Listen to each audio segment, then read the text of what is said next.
രണ്ടാം നരേന്ദ്രമോദി സർക്കാരിൻ്റെ ഒന്നാം വർഷം പൂർത്തിയാകുമ്പോൾ ദൂരദർശൻ തയ്യാറാക്കുന്ന സംവാദ പരമ്പരയിലേക്ക് സ്വാഗതം. ഇന്ന് നമ്മോടൊപ്പം നരേന്ദ്രപർവത്തിലെ വിലയിരുത്താൻ പ്രഗത്ഭ സാമ്പത്തിക വിദഗ്ധ, എക്സ്പെൻഡിച്ചർ കമ്മിറ്റി മുൻ അംഗം ശ്രീമതി ഡോക്ടർ മേരി ജോർജ്. സ്വാഗതം ഡോക്ടർ മേരി ജോർജ്. നരേന്ദ്ര പർവം കഴിഞ്ഞ സർക്കാരിൻ്റെ 5 വർഷവും ഇന്നത്തെ 1 വർഷവും കൂട്ടിച്ചേർക്കുമ്പോൾ ഒന്ന് തിരിഞ്ഞു നോക്കുകയാണെങ്കിൽ നരേന്ദ്രമോദി അദ്ദേഹത്തിൻ്റെ പ്രധാനമന്ത്രിപദം ഏറ്റെടുത്തതിന് ശേഷം അമേരിക്കയിൽ പ്രവാസി സമൂഹത്തോട് നടത്തിയ ചരിത്രപ്രസിദ്ധമായ പ്രസംഗത്തിൽ 5 ടികളിൽ ഊന്നി സംസാരിക്കുകയുണ്ടായി. ഇംഗ്ലീഷ് അക്ഷരമാലയിലെ ടി എന്ന അക്ഷരങ്ങളിൽ ഊന്നി. അത് നമുക്കറിയാം, ഏറ്റവും പ്രധാനപ്പെട്ടത് ടെക്നോളജി ആയിരുന്നു. അത് കഴിഞ്ഞ് ട്രെയിനിങ്, ട്രേഡ്, ടൂറിസം, ട്രഡീഷൻ. ഈ 5 ഘടകങ്ങളിലൂന്നിയുള്ള ഒരു വിപണന തന്ത്രവും വികസന തന്ത്രവുമാണ് നരേന്ദ്രമോദി വിവക്ഷിച്ചത്. അത് അദ്ദേഹം കഴിഞ്ഞ 6 വർഷങ്ങളിൽ പിന്തുടർന്നു. ഈ ഒരു വികസന വിപണന ശൈലിയെ എങ്ങനെ വിലയിരുത്തുന്നു? തീർച്ചയായിട്ടും അദ്ദേഹം ഈ വിപണന തന്ത്രം കഴിഞ്ഞ 6 വർഷങ്ങളിലും പിന്തുടർന്നിട്ടുണ്ട്. പക്ഷെ അതിൻ്റെ വിജയം എത്രത്തോളം ഉണ്ടായിരുന്നു എന്നുള്ളത് ഒരുപാട് ഘടകങ്ങളെ ആശ്രയിച്ചാണ് ഇരിക്കുന്നത്. ആദ്യം തന്നെ ഞാൻ ആ 5 ടികളിലേക്ക് ഒന്നോടെ പോകട്ടെ. Technology, training, trade, tradition, tourism. ഇതായിരുന്നു അദ്ദേഹത്തിൻ്റെ 5 ടികളിലൂന്നിയ വികസന സോണുകൾ അഥവാ വികസന മേഖലകൾ. അപ്പോൾ ഈ 5 മേഖല ആദ്യം കൊടുത്തത് എപ്പോഴും ടി ആണ്. അതെ, ടെക്നോളജിയാണ്. അദ്ദേഹം ഇപ്പോൾ തന്നെ ഈ കോവിഡ് വിരുദ്ധ പാക്കേജുമായിട്ട് മുൻപോട്ട് വന്നപ്പോൾ 5 തൂണുകൾ എടുത്തു പറയുകയുണ്ടായി. അതിലെ ആദ്യത്തെ തൂണ് സമ്പദ്ഘടന തന്നെയാണ്. രണ്ടാമത്തെ തൂണ് അതിലെ തന്നെ ദരിദ്രനാരായണരായ ജനങ്ങളും അല്ലാത്ത എല്ലാ തരക്കാരുമുള്ള ഒരു മേഖലയാണ്. മൂന്നാമത്തത് ടെക്നോളജിയാണ്. അപ്പോൾ ടെക്നോളജി അപ്ഗ്രഡേഷൻ, അങ്ങനെ ടെക്നോളജി ഇത് അദ്ദേഹത്തിൻ്റെ വികസന തന്ത്രത്തിൻ്റെ ഒരു മന്ത്രമാണ്. തീർച്ചയായും. അപ്പോൾ അങ്ങനെ ടെക്നോളജിയിലൂന്നി, കാരണം നരേന്ദ്രമോദിക്ക് മറ്റേതൊരു രാഷ്ട്ര തന്ത്രജ്ഞനെ പോലെയും അറിയാവുന്ന ഒരു കാര്യമാണ്, ടെക്നോളജിയിലൂന്നി മാത്രമേ വളരെ കോമ്പറ്റേറ്റീവായിട്ടുള്ള മത്സരസജ്ജമായ ഒരു ലോകത്ത് മുന്നോട്ട് പോകാൻ ഒക്കൂ എന്നുള്ള കാര്യം. ഉദാഹരണത്തിന് മിസ്റ്റർ ഹരി തന്നെ പഠിച്ചിട്ടുണ്ട് ഷുംബിറ്റീരിയൻ തിയറി ഓഫ് എക്കണോമിക്സ് അഥവാ ഓസ്ട്രിയൻ സ്കൂൾ ഓഫ് എക്കണോമിക്സ്. അതിൽ അദ്ദേഹം ഓസ്ട്രിയൻ സ്കൂളിൻ്റെ നയിക്കുന്ന ആളാണ് ഷുംബീറ്റർ. അപ്പോൾ ഷുംബീറ്റർ പറഞ്ഞിട്ടുള്ളത്, ആര് ടെക്നോളജി കൊണ്ട് ഇന്നോവേറ്റ് ചെയ്യാൻ തയ്യാറാകുന്നുവോ അവർ മുൻപേ ഗമിക്കും, ബാക്കിയുള്ളവരൊക്കെ പിൻപേ ഗമിക്കുന്ന ഗോക്കളായിരിക്കും. അതാണ് ഓസ്ട്രിയൻ സ്കൂൾ പറയുന്നത്. എന്ന് പറഞ്ഞതുപോലെ നരേന്ദ്രമോദിയെ സംബന്ധിച്ച് ആർക്കാണോ ടെക്നോളജി, ഏത് രാജ്യമാണോ ടെക്നോളജിയിൽ മുന്നേറ്റം നടത്തുന്നത് ആ രാജ്യം ഏറ്റവും കൂടുതൽ വേഗത്തിൽ ചരിക്കും, വികസനത്തിൻ്റെ ഏറ്റവും ഗരിമയിലെത്തും എന്നുള്ള ആ വിശ്വാസം അത് അദ്ദേഹത്തെ എല്ലാ കാലത്തും ഭരിച്ചിരുന്നു. അപ്പോൾ അങ്ങനെ ആദ്യത്തെ ബജറ്റ് തന്നെ എടുക്കുകയാണെങ്കിൽ അതിനകത്ത് ഈ ടെക്നോളജിക്കും ട്രെയിനിങ്ങിനും ഊന്നൽ കൊടുക്കുന്ന ഒരുപാട് പ്രഖ്യാപനങ്ങൾ വന്നു.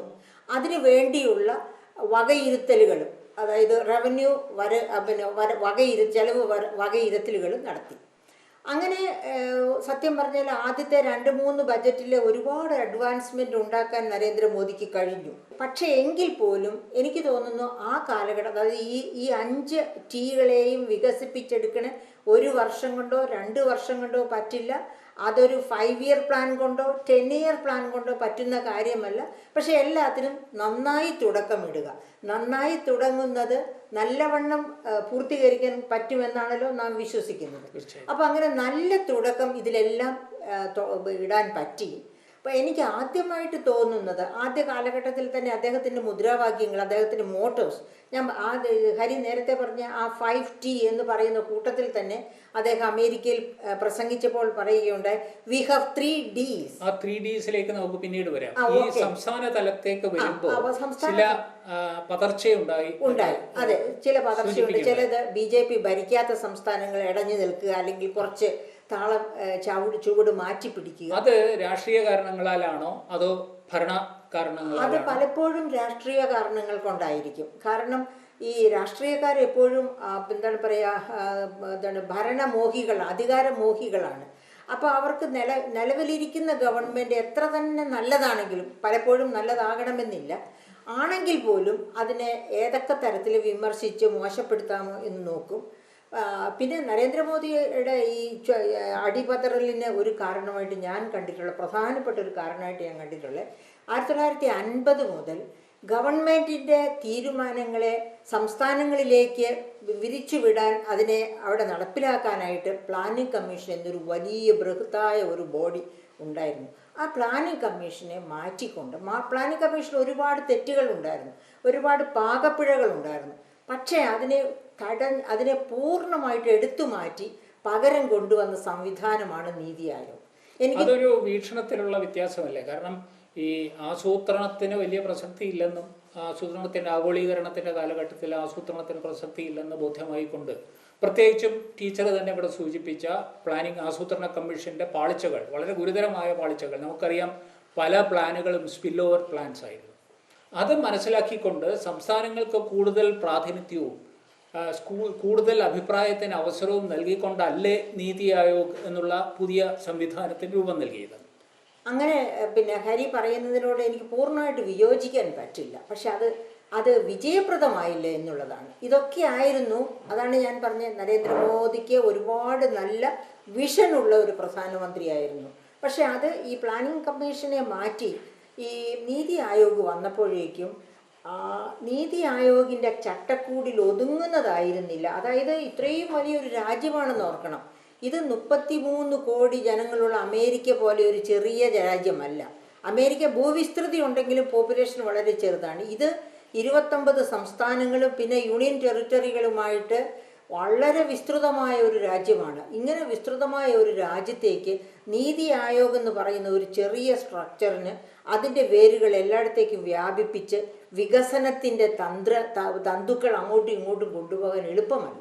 അത് തന്നെയുമല്ല, ഈ നീതി ആയോഗിൽ വന്നവരാരും പ്രായോഗിക പരിജ്ഞാനമുള്ളവരുമല്ല.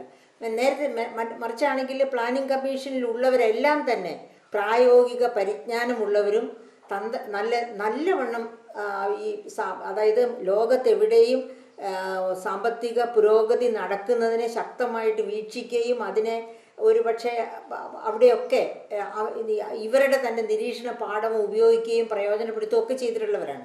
അപ്പോൾ അതൊന്നും തന്നെ ഈ നീതി ആയോഗിന് ഇല്ലാതെ വന്നു എന്നത് ഒരു വലിയ പോരായ്മ തന്നെയായിരുന്നു.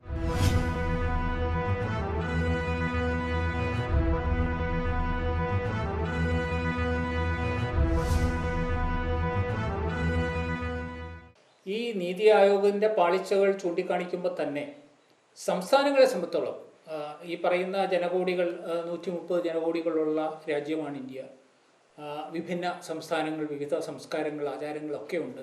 സംസ്ഥാനങ്ങൾക്കും സംസ്ഥാന ഗവൺമെൻറ്റുകൾക്കും ആസൂത്രണ കമ്മീഷൻ്റെ കാലത്തേക്കാൾ കൂടുതൽ ഒരു പറയാനുള്ള സ്വാതന്ത്ര്യവും അവസരവും അധികാരവും നൽകുന്നതല്ലേ നീതി ആയോഗ്? അങ്ങനെ നീതി ആയോഗ് വലിയ പ്രായോഗിക ക്ഷമതയുള്ള ഒരു ബോഡി അല്ലായിരുന്നു എന്നാണ് എനിക്ക് അനുഭവം കൊണ്ട് മനസ്സിലാക്കാൻ പറ്റിയിട്ടുള്ളത്. പക്ഷെ അവർ പൂർണ്ണമായിട്ടും എന്താ പറയുക, നഷ്ടപ്രജ്ഞരായിരുന്നു എന്ന് ഞാൻ പറയുന്നില്ല. കാരണം ഉദാഹരണത്തിന് ആദ്യത്തെ മോദി ഭരണകാലത്ത് തന്നെ, അതായത് നമ്മളിവിടെ ഗോവധം തുടങ്ങിയ ചില വലിയ സാമൂഹ്യ പ്രശ്നങ്ങൾ, പ്രതിസന്ധികളൊക്കെ ഉണ്ടായിരുന്നല്ലോ. പക്ഷെ അതിനൊരു ബദൽ കൊണ്ടുവരാൻ, അതായത് പ്രോട്ടീൻ റിച്ച് ആയിട്ടുള്ള ഫുഡിൽ നിന്ന് ജനതയെ ഉപദേശിച്ചോ അല്ലെങ്കിൽ കലഹിച്ചോ മാറ്റുന്ന സ്ഥാനത്ത് അതേ പ്രോട്ടീൻ കൊടുക്കാൻ ഉള്ള ഒരു പദ്ധതി കൊണ്ടുവന്നിരുന്നു. അതിനെയാണ് റെയിൻബോ റെവല്യൂഷൻ അഥവാ എന്താ അതിന് പറയുക, മഴവിൽ വിപ്ലവം. അതായത് പൾസസ്, പയറുവർഗ്ഗങ്ങൾ ധാരാളമായി നമ്മൾ ഇന്ത്യ പയറുവർഗ്ഗങ്ങളുടെ കാര്യത്തിൽ ഒട്ടും സ്വയം പര്യാപ്തമല്ല. ഭക്ഷ്യധാന്യത്തിൻ്റെ കാര്യത്തിൽ സ്വയം പര്യാപ്തത നേടി ഗ്രീൻ റവല്യൂഷൻ വഴിയായിട്ട്. പക്ഷേ പയറുവർഗ്ഗങ്ങളുടെ കാര്യത്തിൽ സ്വയം പര്യാപ്തമല്ല. അത് മനസ്സിലാക്കിക്കൊണ്ട് തന്നെ പയറുവർഗ്ഗങ്ങളുടെ കാര്യത്തിൽ സ്വയം പര്യാപ്തമാകണം. എങ്കിൽ മാത്രമേ പ്രോട്ടീൻ, അതായത് പോഷണ ദാരിദ്ര്യമുള്ള ഏറ്റവും കൂടുതൽ കുട്ടികൾ, ഒരുപക്ഷെ ഇന്ത്യയിൽ എന്താണ് WHO കണക്കനുസരിച്ച് ലോകത്തെ ആകെ മാൽനറിഷ്ഡ് പോഷക ദാരിദ്ര്യമുള്ള കുട്ടികളിൽ 52% ഇന്ത്യയിലാണെന്നാണ്. അപ്പോൾ അങ്ങനെയുള്ള ഇന്ത്യയിൽ തീർച്ചയായിട്ടും ഈ പോഷക ദാരിദ്ര്യം ഇല്ലായ്മ ചെയ്യണമെന്ന് വിചാരിച്ച് തന്നെ രണ്ടാമത്തെ എന്താണ് പറയുക ബജറ്റിലാണ് നരേന്ദ്രമോദി ഈ മഴവിൽ വിപ്ലവം അഥവാ റെയിൻബോ റവല്യൂഷൻ കൊണ്ടുവന്നത്. അതിനുവേണ്ടി ഇപ്പം തന്നെ നമ്മൾ ഈ മിനിങ്ങാന്ന് സബ്സിഡി MSP കൂട്ടി കൊടുത്തിരിക്കുന്നത് നോക്കുക. അതിൽ ഈ പയറുവർഗ്ഗങ്ങൾക്കാണ് ഭക്ഷ്യധാന്യങ്ങളെക്കാൾ കൂടുതൽ MSP. സാങ്കേതിക വിദ്യയിൽ ഊന്നിയുള്ള വികസന തന്ത്രം അല്ലെങ്കിൽ വിപണന തന്ത്രത്തിൽ ഏറ്റവും ആധുനികമായിട്ടുള്ള ഏറ്റവും പുതുതായിട്ടുള്ള ഇന്ന് രാഷ്ട്രം ചർച്ച ചെയ്യുന്നത് ആത്മനിർഭർ ഭാരത് എന്നുള്ള സ്വാശ്രയ ഭാരത പദ്ധതിയാണ് അല്ലെ പരിപാടിയാണ്. ഈ സ്വാശ്രയ ഭാരതവും അദ്ദേഹം ഊന്നിയിരിക്കുന്നത് സാങ്കേതിക വിദ്യയിൽ തന്നെയാണ്. നേരത്തെ പറഞ്ഞ ഈ ഓസ്ട്രിയൻ സ്കൂൾ ഓഫ് തോട്ട്, സാമ്പത്തിക ശാസ്ത്രത്തിലെ ഓസ്ട്രിയൻ സ്കൂൾ ഓഫ് തോട്ട് എങ്ങനെ ഇവിടെ അപ്ലൈ ചെയ്യാൻ സാധിക്കും? അതായത് ഇപ്പം ഞാൻ പല ലേഖനങ്ങളിലും അത് രേഖപ്പെടുത്തി കഴിഞ്ഞു. കെയ്ൻസിയൻ സ്കൂളിലാണ് സ്പെൻഡ് എന്ന് പറയുന്നത്. അതായത് ഒരു മാന്യകാലത്ത് കൂടുതലായിട്ട് ചെലവഴിക്കുക. അത് എവിടെ ചെലവഴിക്കണം? താഴെ തട്ടിലുള്ള ജനങ്ങൾക്ക് പണം കൊടുക്കുക. അത് മുഴുവനും വിപണിയിലെത്തും, വിപണി സജീവമാകും. ക്യാപിറ്റലിസത്തിൻ്റെ ഡ്രൈവിംഗ് ഫോഴ്സായ ആനിമൽ സ്പിരിറ്റ് പ്രവർത്തനം ആരംഭിക്കും എന്നാണ് കെയ്ൻസിയൻ സ്കൂൾ പറയുന്നത്. അതേസമയത്ത് ഓസ്ട്രിയൻ സ്കൂൾ പറയുന്നത് ഈ ടെക്നോളജിയിലൂന്നിയ വളർച്ച. ഈ വളർച്ചയിൽ കുറേ പതിരുകളൊക്കെ പറന്നു പോകും. ടെക്നോളജി അപ്ഗ്രേഡ് ചെയ്യാൻ പറ്റാത്ത, വളരുന്ന ടെക്നോളജിക്ക് അനുസരിച്ച് സ്വന്തം അഡാപ്റ്റ് ചെയ്യാൻ പറ്റാത്ത അവരൊക്കെ പറന്നു പോകും, അല്ലാത്തവർ മുന്നേറും. അങ്ങനെയുള്ള മുന്നേറ്റമാണ് സത്യത്തിൽ നരേന്ദ്രമോദി ആഗ്രഹിക്കുന്നത് എന്ന് ഡീമോണിറ്റൈസേഷൻ തൊട്ട് ഇങ്ങോട്ടുള്ള കാലഘട്ടത്തിൽ തെളിയിച്ചു കഴിഞ്ഞു. ഡീമോണിറ്റൈസേഷൻ അതായത് 86.4% കറൻസി ഇൻവാലിഡായി ഒരു വൈകുന്നേരം ഡിക്ലയർ ചെയ്യുന്ന സമയത്ത് അദ്ദേഹം എന്താ ആഗ്രഹിച്ചത്? സത്യത്തിൽ അദ്ദേഹം ആഗ്രഹിച്ചതല്ല, അദ്ദേഹത്തിന് ആരോ തെറ്റായ ബുദ്ധി ഉപദേശിച്ചു കൊടുത്തു എന്നും കൂടി എനിക്കൊരു സങ്കടമുണ്ട്. അതായത് 86% കറൻസി ഉടനെ പിൻവലിച്ചതുകൊണ്ട് ഇന്ത്യൻ ഇക്കോണമി സ്തംഭനാവസ്ഥയിലേക്ക് പോയി. ആ സ്തംഭനാവസ്ഥയിൽ നിന്ന് പെട്ടെന്നൊന്നും എഴുന്നേൽക്കാൻ പറ്റിയില്ല എന്നുള്ളതാണ് പിന്നീടുണ്ടായ ഇക്കണോമിക് സ്ലോ ഡൗൺ അതിൻ്റെ പ്രധാനപ്പെട്ട കാരണമായി ഭവിച്ചത്.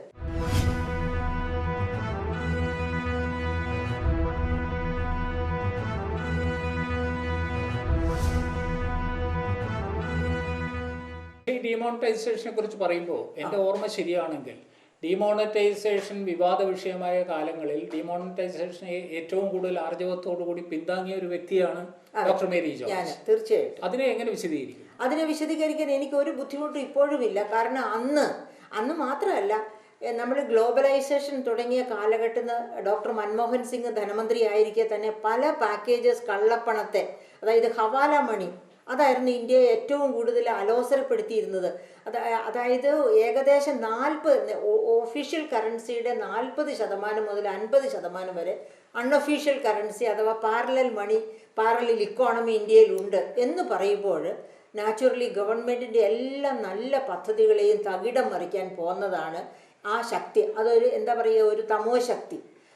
അപ്പം അത്തരമുള്ളൊരു ശക്തിക്കെതിരെ മൻമോഹൻ സിംഗ് പലവട്ടം പാർഷ്യൽ കൺവേർട്ടിബിലിറ്റി ഓഫ് റുപ്പി, അങ്ങനെ ഫുൾ കൺവേർട്ടിബിലിറ്റിയിലേക്ക് വന്നില്ല. അങ്ങനെ പലതരത്തിലുള്ള തന്ത്രങ്ങൾ ഉപയോഗിച്ച് ഒരു പരിധി വരെ പിടിച്ചു നിന്നു, പക്ഷെ പൂർണ്ണമായിട്ട് വിജയിച്ചില്ലായിരുന്നു. അത്തരം ഒരു സാഹചര്യത്തിൽ ഇങ്ങനെ 86% കറൻസി പിൻവലിച്ച് അതിന് പകരം ബദൽ കറൻസി വരുമ്പോഴേക്കും ഈ കള്ളപ്പണം മുഴുവൻ ഇതിനകത്ത് ഒതുങ്ങും, എല്ലാം പൂട്ടപ്പെടുമെന്നാണ് ഞാൻ വിചാരിച്ചിരുന്നത്. പക്ഷേ ഞാൻ അന്നേരം മറ്റൊരു വിചാരവും കൂടി ഉണ്ടായിരുന്നു എനിക്ക്. അതായത് ഒരു 3000-നടുത്ത് കറൻസി ചെസ്റ്റുകളുണ്ട് റിസർവ് ബാങ്കിൻ്റെ ഇന്ത്യയിലുടനീളമായിട്ട്. ഈ കറൻസി ചെസ്റ്റുകളിൽ റിസർവ് ബാങ്ക് ഓഫ് ഇന്ത്യ പുതുതായിട്ട് സർക്കുലേഷനിൽ ഇടേണ്ട കറൻസി അടിച്ചിറക്കി കൊണ്ടുവന്ന് എല്ലാം സജ്ജമാക്കി വെച്ചിരിക്കുകയാണ്. ഈ നരേന്ദ്രമോദി ഡിക്ലെയർ ചെയ്തതുപോലെ ഡിസംബർ ആകുമ്പോഴത്തേക്ക് ഇത് നവംബർ 16-ന് പിന്നെ ഇത് ഡിക്ലെയർ ചെയ്യുന്നു. കറൻസി പിൻവലിക്കുന്നു നവംബർ 8-ന് കറൻസി പിൻവലിക്കുന്നു. ഡിസംബർ ആകുമ്പോഴത്തേക്ക് ഈ കറൻസി എല്ലായിടത്തും കൃത്യമായിട്ട് എത്തി ജനങ്ങളുടെ കയ്യിൽ എത്തുമെന്നാണ് ഞാൻ ധരിച്ചിരുന്നത്. പിന്നീടാണ് മനസ്സിലായത് കറൻസി അങ്ങനെ അടിച്ചിട്ടില്ല. അങ്ങനെയൊക്കെ ആ ഇക്കോണമി സ്തംഭനത്തിലായപ്പോഴാണ് ഞാനും ആ പോളിസിയെ എതിർക്കാൻ തുടങ്ങിയത്. അല്ലെങ്കിൽ കള്ളപ്പണം ഇല്ലാതാക്കുന്നു, റിയൽ എസ്റ്റേറ്റ് മാഫിയ, അതായത് പണക്കാർക്ക് മാത്രമേ ഒരു 5 സെൻറ്റ് വാങ്ങി വീട് വയ്ക്കാൻ കേരളം പോലെയുള്ള സംസ്ഥാനത്ത് പറ്റുള്ളൂ.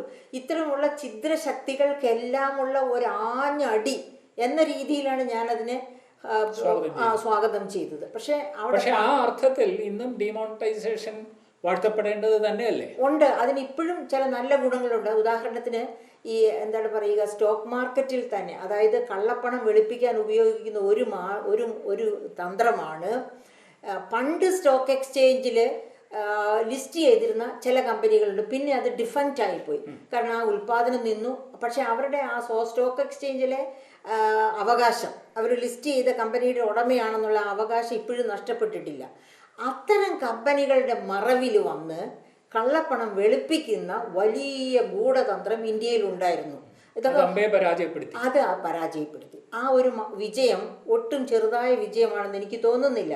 അത് കള്ളപ്പണത്തിന്റെ വ്യാപനത്തെ എല്ലാ കാലത്തും തടസ്സപ്പെടുത്തി എന്നുള്ളതിന് യാതൊരു സംശയമില്ലാത്ത കാര്യമാണ്. അപ്പോൾ അങ്ങനെ ഇപ്പോഴും എടുത്തു പറയാവുന്ന നല്ല കാര്യങ്ങൾ ആ ഡിമോണിറ്റൈസേഷൻ ഉണ്ട്. പാടെ അടച്ച് ഞാൻ ആക്ഷേപിക്കുന്നില്ല. പക്ഷേ നമുക്ക് ഇതൊന്നും, ഈ പറയപ്പെട്ട കാര്യങ്ങളൊന്നും സാധാരണക്കാരന് മനസ്സിലാവില്ല. സാധാരണക്കാരന് മനസ്സിലാവുന്നത് അവനവൻ്റെ കയ്യിൽ എത്ര പണം വരുന്നു, അതെങ്ങനെ ചെലവഴിക്കപ്പെടുന്നു എന്നൊക്കെയുള്ള കാര്യങ്ങൾ. ആ തലത്തിലേക്ക് വന്നപ്പോഴാണ് ഒരുപാട് തൊഴിൽ നഷ്ടം, അതായത് MSME സെക്ടർ സ്തംഭനാവസ്ഥയിലായി. അതോടുകൂടി തൊഴിലില്ലായ്മ രൂക്ഷമായി. നീതി ആയോഗ് പിന്നെ NSSO തന്നെ ആണ് പറഞ്ഞത് 45 വർഷത്തെ ഏറ്റവും വലിയ തൊഴിലില്ലായ്മ നിരക്ക് കഴിഞ്ഞ ജൂലൈയിൽ പിന്നെ പറഞ്ഞത് 9%. ആദ്യം പറഞ്ഞത് 6.1, അത് പിന്നെ ഡിസംബറൊക്കെ ആയപ്പോഴത്തേന് 8-9% ഇപ്പോൾ അത് 30%. അത് നരേന്ദ്രമോദിയുടെ കുറ്റമല്ല. കോവിഡ് വന്ന് കംപ്ലീറ്റ് ലോക്ക്ഡൗൺ ആയതുകൊണ്ട് ലോകത്ത് എല്ലായിടത്തും തൊഴിൽ നഷ്ടപ്പെട്ടു, ഇന്ത്യയിലും നഷ്ടപ്പെട്ടു എന്ന് മാത്രമേ ഉള്ളൂ. അത് ഭരണത്തിൻ്റെ ഒരു പിടിപ്പുകേട് എന്ന് ഞാൻ ഒരിക്കലും പറയില്ല. ഒരുപക്ഷെ ഭരണത്തിൻ്റെ പിടിപ്പ് കൊണ്ടല്ലെങ്കിൽ ഈ തൊഴിലില്ലായ്മ ഇതിനേക്കാൾ രൂക്ഷമായേനെ ഇന്ത്യയിൽ. അന്ന് ലോക്ക്ഡൗൺ ഡിക്ലെയർ ചെയ്യാനായിട്ട് തീരുമാനിച്ചില്ലായിരുന്നെങ്കിൽ ഇതിനേക്കാൾ തകർന്ന ഒരവസ്ഥയിലേക്ക് കോവിഡ് നമ്മളെ പ്രതിസന്ധിയിലാക്കിയേനെ.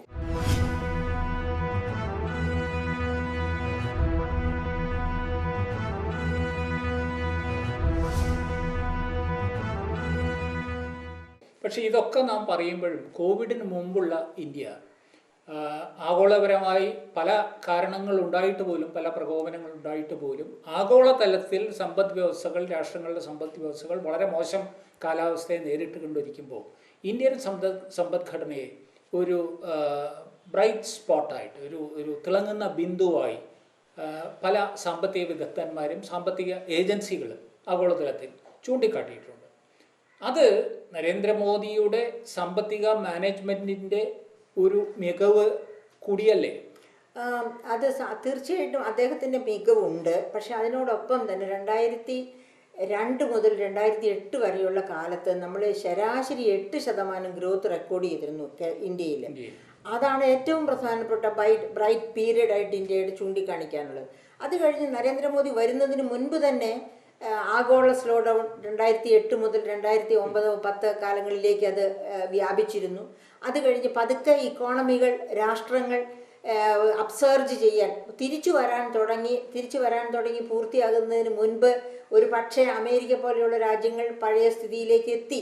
അങ്ങനെ ഇരിക്കുമ്പോഴേക്കാണ് ഈ അടുത്ത COVID-19 എന്ന തിരിച്ചടി ഉണ്ടാകുന്നത്. അപ്പം അതിനിടയ്ക്ക് നരേന്ദ്രമോദി കൊണ്ടുവന്ന, അതായത് നരേന്ദ്രമോദിക്ക് ഇന്ത്യയുടെ ഇമേജ് ലോകത്തിന് മുൻപിൽ വളരെ, നേരത്തെ ഹരി സൂചിപ്പിച്ചതുപോലെ തന്നെ ഇന്ത്യ ഒരു ബ്രൈറ്റ് സ്പോട്ടാണ്. വരും കാലങ്ങളിലേക്ക് തല ഉയർത്തി നിൽക്കേണ്ട, ലോകക്രമത്തിന് തന്നെ ലീഡർഷിപ്പ് നൽകേണ്ട ഒരു ശക്തിയായി ഇന്ത്യ വളരും എന്ന ഒരു ധ്വനി നരേന്ദ്രമോദിക്ക് നൽകാൻ കഴിഞ്ഞു. അത് അദ്ദേഹത്തിൻ്റെ വിദേശ യാത്രകളിലൊക്കെ അദ്ദേഹം ഇന്ത്യയുടെ ലക്ഷ്യങ്ങളെ എങ്ങനെ അദ്ദേഹത്തിൻ്റെ വിഷനോട് ചേർത്ത് ഉയർത്തി കാണിച്ചു എന്നുള്ളതിനെ ആശ്രയിച്ചാണ് ഇരിക്കുന്നത്. ഈ കോവിഡിന് ശേഷമുള്ള ലോകത്തിൽ ഈ നരേന്ദ്രമോദിയുടെ ദർശനം, അതായത് ഒരു ഏഷ്യൻ സൂപ്പർ പവർ അല്ലെങ്കിൽ ലോകത്തെ ഒരു നിർണായക രാഷ്ട്രമായി നേതൃത്വം നൽകുന്ന ഒരു രാഷ്ട്രമായി ഇന്ത്യയെ വളർത്തിയെടുക്കുക എന്നുള്ള സ്വപ്നത്തിന് എത്രത്തോളം പ്രസക്തിയുണ്ട്, എത്രത്തോളം പ്രായോഗികമുണ്ട്? തീർച്ചയായിട്ടും അതിന് വളരെയധികം പ്രസക്തിയുണ്ട്. ആ പ്രസക്തി അത് ആർക്കും ചോദ്യം ചെയ്യാൻ പറ്റാത്ത രീതിയിൽ ഇന്ത്യയുടെ ഫൗണ്ടേഷൻസ് ഒക്കെ വളരെ സ്ട്രോങ് ആണ്. ശക്തമായ ഫൗണ്ടേഷൻസ് ആണ് ഇന്ത്യയിലുള്ളത്. അതുപോലെ തന്നെയാണ് നമ്മുടെ ഫൗണ്ടേഷൻസ് സ്ട്രോങ് ആണെന്ന് മാത്രമല്ല ഈ 5 Ts ഒപ്പം തന്നെ 3 Ds, ഡെമോക്രസി ആൻഡ് ഡിമാൻഡ്. അതായത് ഈ 3Dയും ഇവിടെ ഉണ്ട്. അതുകൊണ്ട് തന്നെ അതെ, ഫൗണ്ടേഷൻ സ്ട്രോങ് ആണെന്ന് പറയുമ്പോൾ എന്താണ് ഈ 3Ds എന്ന് പറയുന്നത്? ഡെമോക്രസി, അതായത് നിങ്ങൾ കാബൂളിലോ പാകിസ്ഥാനിലോ പോയി ഒരു വ്യവസായം തുടങ്ങുന്നത് പോലെയല്ല. അവിടെയൊക്കെ സ്വേച്ഛാധിപത്യമാണ്, അല്ലെങ്കിൽ മതാധിഷ്ഠിത ഭരണമാണ്. ഇന്ത്യയിൽ ഡെമോക്രസിയാണ്. നിങ്ങളിവിടെ വന്ന് ഇൻവെസ്റ്റ് ചെയ്താൽ നിങ്ങളുടെ മൂലധനത്തിന് ഒരു കേടും പറ്റുകയില്ല, നിങ്ങൾക്ക് അങ്ങനെ വിശ്വസിച്ച് വരാം എന്നുള്ളതിന് തെളിവാണ് ഡെമോക്രസി എന്ന് അദ്ദേഹം ഹൈലൈറ്റ് ചെയ്യുന്നത്. അതുപോലെ തന്നെ ഡെമോഗ്രഫി എന്ന് പറയുമ്പോൾ വലിയ ഒരു ജനത ഇവിടെയുണ്ട്, ജനസംഖ്യ. അതായത് ലോകത്തെ രണ്ടാമത്തെ ഏറ്റവും വലിയ ജനത 135 കോടിയായിരിക്കും 2021 സെൻസസ് പുറത്തു വരുമ്പോൾ. അതിന് കൂടുതൽ അതെ അതെ അതെ. അപ്പൊ മൂന്നാമത്തത് D എന്ന് പറയുന്നത് ഡിമാൻഡാണ്.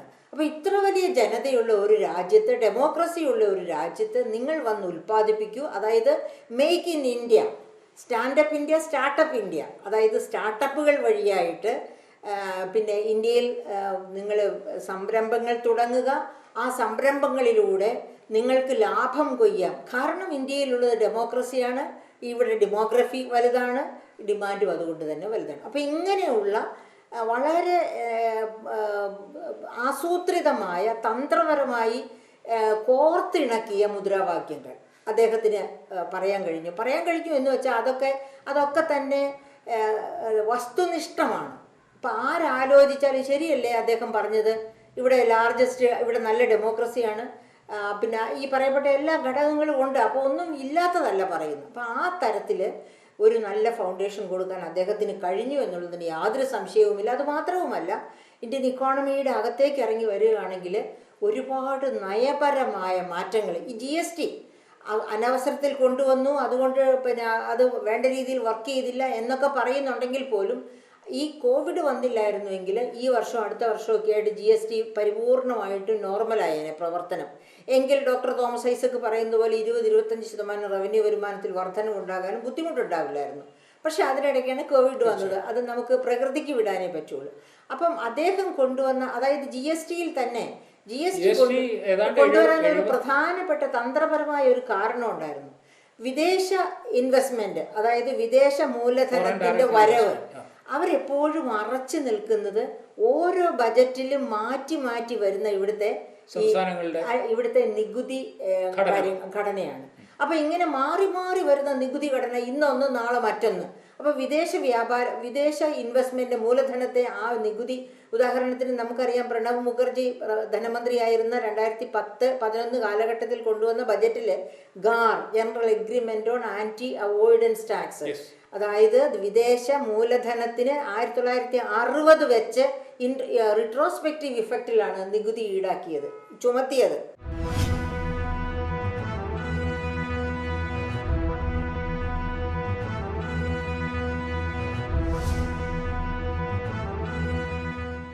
ഇന്ത്യൻ നാഷണൽ കോൺഗ്രസിന്റെ പ്രഖ്യാപിത പരിപാടിയായിരുന്നു ഏതാണ്ട് ഒരു 7 പതിറ്റാണ്ടായിട്ട് ഈ GST എന്നുള്ളത്. പക്ഷെ അത് നടപ്പിലാക്കാനുള്ള രാഷ്ട്രീയ ഇച്ഛാശക്തി പ്രകടിപ്പിച്ചത് നരേന്ദ്രമോദിയുടെ സർക്കാർ വന്നതിന് ശേഷം മാത്രമാണ്. അപ്പൊ അങ്ങനെയാണ് GST കൊണ്ടുവന്നതിന്റെ മുൻപില് നികുതി ഘടന കൃത്യമായി വ്യാഖ്യാനിക്കുക. അതായത് ഏത് വിദേശ രാജ്യം നോക്കിയാലും വിദേശ ഇൻവെസ്റ്റർ നോക്കിയാലും കൃത്യമാണ് എത്ര ശതമാനങ്ങളുണ്ട് അങ്ങനെ നിർവചിക്കുക. അപ്പൊ ആ കൃത്യത, നികുതി ഘടനയിൽ കൃത്യത കൊടുക്കുക, അങ്ങനെ അവരുടെ സംശയങ്ങൾ ദൂരീകരിക്കുക എന്ന ഒരു മഹത്തായ ഒരു ലക്ഷ്യമുണ്ടായിരുന്നു GST കൊണ്ടുവന്നതിന്. GSTയെ കുറിച്ച് സൂചിപ്പിക്കുകയുണ്ടായി, ഡിമോണിറ്റൈസേഷനെ കുറിച്ച് സൂചിപ്പിക്കുകയുണ്ടായി. വളരെ വിപ്ലവകരമായ സാമ്പത്തിക നടപടികൾ തീരുമാനങ്ങളായിരുന്നു ഇവയൊക്കെ, അല്ലെങ്കിലാണ്. നമുക്ക് ഓർമ്മയുണ്ട്, നരേന്ദ്രമോദി അധികാരമേൽക്കുന്നതിന് തൊട്ടു മുമ്പ് ഒരുപക്ഷെ അദ്ദേഹത്തോട് രാഷ്ട്രീയമായും സാമ്പത്തികമായും ഒക്കെ വിയോജിക്കുന്നവരെ പോലും കോരിത്തെരിപ്പിക്കുന്ന ഒരു ദൃശ്യത്തിന് ഇന്ത്യയും ലോകവും സാക്ഷ്യം വഹിച്ചു. അദ്ദേഹം പാർലമെൻറ്റിലേക്ക് നടന്നു കയറുമ്പോൾ ആ നിലത്ത് തൊട്ട് തല തൊട്ട് വന്നിച്ചിട്ടാണ് അദ്ദേഹം പാർലമെൻറ്റ് ഹാളിലേക്ക് സത്യപ്രതിജ്ഞയ്ക്ക് പ്രവേശിക്കുന്നത്. അദ്ദേഹത്തിൻ്റെ ആദ്യത്തെ പ്രസംഗം മുതൽ അന്ന് മുതൽ ഇന്ന് വരെ അദ്ദേഹം എപ്പോഴും എടുത്തു പറയുന്നത് ഇന്ത്യൻ ഭരണഘടനയാണ് എൻ്റെ വേദപുസ്തകം, എൻ്റെ ദിവ്യപുസ്തകം, മറ്റു മതഗ്രന്ഥങ്ങളല്ല എന്നുള്ളത്. പക്ഷെ പലപ്പോഴും ഈ ഭരണഘടനയോട് നീതി പുലർത്താൻ പ്രധാനമന്ത്രി പരാജയപ്പെടുന്നു എന്നൊരു വലിയ വിമർശനം അദ്ദേഹത്തിൻ്റെ രാഷ്ട്രീയ പ്രതിയോഗികൾ അഴിച്ചുവിടുന്നുണ്ട്. ഒരു ഉദാഹരണം, പ്രത്യേകിച്ചും ഒരു സ്ത്രീ എന്നുള്ള നിലയ്ക്ക് ഞാൻ ചോദിക്കുകയാണ്. മുത്തലാഖ് ഇന്ത്യയിൽ വളരെയേറെ വിമർശനത്തിന് വിധേയമായ ഒരു തീരുമാനമായിരുന്നു മുത്തലാഖ്. ഒരുപക്ഷെ സാമ്പത്തിക തീരുമാനങ്ങളെക്കാൾ, ഡിമോണിറ്റൈസേഷനേക്കാളും GSTയേക്കാളും ഒക്കെ ജനകീയ പ്രക്ഷോഭത്തിന് ഇടയാക്കിയതായിരുന്നു ആർട്ടിക്കിൾ 370, കാശ്മീരിനെ ഇന്ത്യയുടെ അവിഭാജ്യ ഘടകമാക്കുക എന്നുള്ള രീതിയിൽ ഭരണഘടനയുടെ 370-ാം വകുപ്പ് റദ്ദാക്കിക്കൊണ്ടുള്ള നടപടി.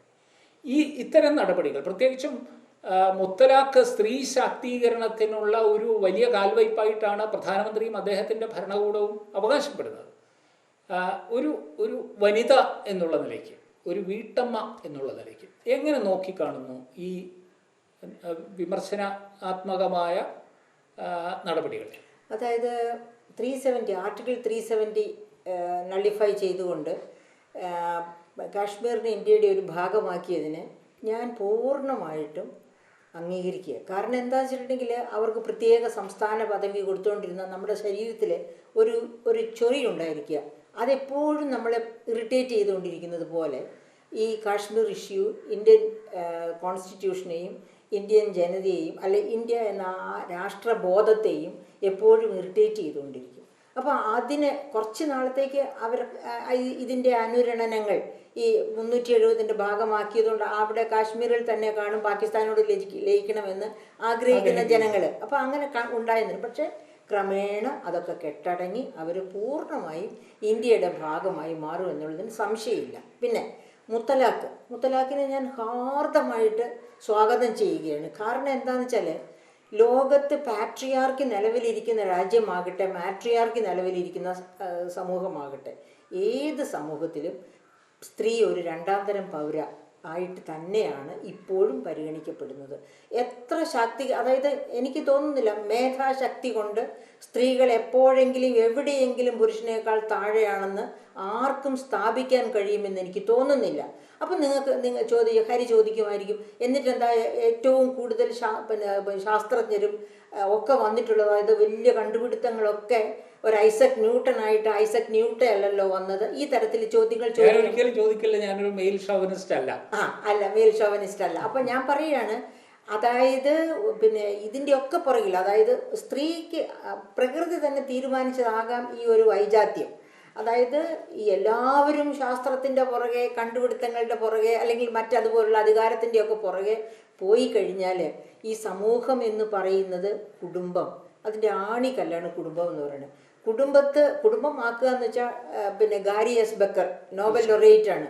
അദ്ദേഹം പറഞ്ഞിട്ടുള്ളത് കുടുംബം എന്ന് പറയുന്നത് ഒരു വ്യവസായ യൂണിറ്റാണ്. സ്ത്രീയും പുരുഷനും തമ്മിൽ കൊണ്ടുവരുന്ന ഒത്തുചേർന്നുണ്ടാക്കുന്ന ഒരു കോൺട്രാക്റ്റ്, ഒരു വ്യവസായ കോൺട്രാക്റ്റാണ്. ആ കോൺട്രാക്റ്റിൽ കുട്ടികളാണ് പ്രധാനപ്പെട്ട ഉൽപ്പന്നങ്ങൾ. ആ കുട്ടികളെ നന്നായി നോക്കിയെടുത്ത് നന്നായി വളർത്തി വികസിപ്പിച്ച് അവരുടെ പേഴ്സണാലിറ്റി ഡെവലപ്മെൻറ്റ് ചെയ്യുക എന്നുള്ളത് കുടുംബത്തിൻ്റെ ഔട്ട്പുട്ടാണ്. അപ്പോൾ അവിടെ ആരെങ്കിലും കോൺസെൻട്രേറ്റ് ചെയ്യണം എന്നുള്ളത് കൊണ്ട് പ്രകൃതി തന്നെ മനഃപൂർവ്വമായിട്ട് സ്ത്രീക്ക് ചില വിലങ്ങുകൾ, അതായത് അവളുടെ ഗർഭപാത്രം, കുട്ടിയെ പ്രസവിക്കുന്നു, ആ കുട്ടിയെ പാലൂട്ടി വളർത്തുന്നു, അങ്ങനെയുള്ള രീതിയിൽ സ്ത്രീക്ക് ചില പരിമിതികൾ ഏർപ്പെടുത്തി. അതൊരു പക്ഷേ പരിമിതി അല്ലായിരിക്കും. അതുകൊണ്ടാണല്ലോ നീതിസാരത്തിൽ മാതാ പിതാ ഗുരു എന്ന് പറയുന്നത്.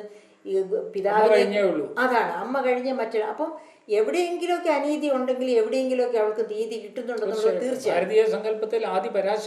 അതെ, ആദിപരാശക്തിയാണ്. അപ്പം അങ്ങനെ വരുമ്പോഴത്തേക്കും ഈ നമ്മൾ പറഞ്ഞുകൊണ്ട് പോയത് മുത്തലാഖിൻ്റെ കാര്യം, അതായത് യഥാർത്ഥത്തിൽ ഇസ്ലാം മതം ഇങ്ങനെ ഒരു മുത്തലാഖ് അനുവദിക്കുന്നില്ല.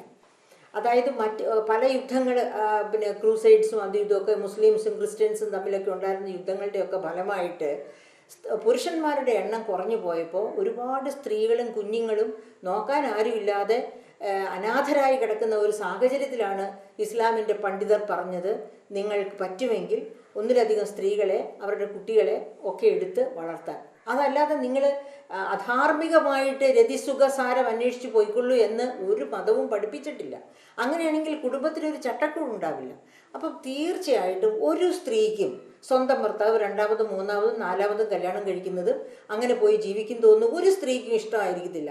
ആരെങ്കിലും അത് ടോളറേറ്റ് ചെയ്യുന്നില്ല. അത് വെറും ടോളറൻസ്, പേടിച്ചിട്ടുള്ള ടോളറൻസ് ആണ്. അപ്പോൾ ഈ മുത്തലാഖ് നടത്തുന്നവൻ സാധാരണ രീതിയിൽ മുത്തലാഖ് നടന്ന പിന്നെ സന്യസിക്കാനല്ല, വീണ്ടും ഒന്ന് കെട്ടാൻ വേണ്ടിയാണ്. അപ്പോൾ അങ്ങനെ വരുമ്പോഴത്തേന് മുത്തലാഖ് എന്ന് പറയുന്നത് ഒരു സ്ത്രീയെ, ആ സ്ത്രീയിൽ ജനിച്ച കുട്ടികളെ ഒക്കെ അനാഥരാക്കിക്കൊണ്ട് മറ്റൊരു സ്ത്രീയിലേക്ക്, മറ്റൊരു കൂട്ടം കുഞ്ഞുങ്ങളിലേക്ക് ഒരു പുരുഷൻ സംക്രമിക്കുന്നു എന്നുള്ളതിൻ്റെ തെളിവാണ്. അപ്പോൾ തീർച്ചയായിട്ടും ഒരു മതവും അത് പ്രോത്സാഹിപ്പിക്കത്തില്ല. അത് പിന്നെ മുത്തലാഖ് നടപ്പിലാക്കാൻ കാണിച്ച ആ ശക്തി, ആ ഇച്ഛാശക്തി, അത് തീർച്ചയായിട്ടും ശ്ലാഘനീയമാണ്. അത് അദ്ദേഹത്തിൻ്റെ തൂവലിൽ ഒരു പൊൻതൂവലാക്കി മാറുന്നു എന്നാണ് എനിക്ക് പറയാനുള്ളത്. നരേന്ദ്രമോദി ഭരണത്തിൻ്റെ പൊൻതൂവലുകളെ വാഴ്ത്തിക്കൊണ്ട് അംഗീകരിച്ചുകൊണ്ട് നമുക്ക് ഈ സംവാദം സമാപിപ്പിക്കാം. നന്ദി, നമസ്കാരം.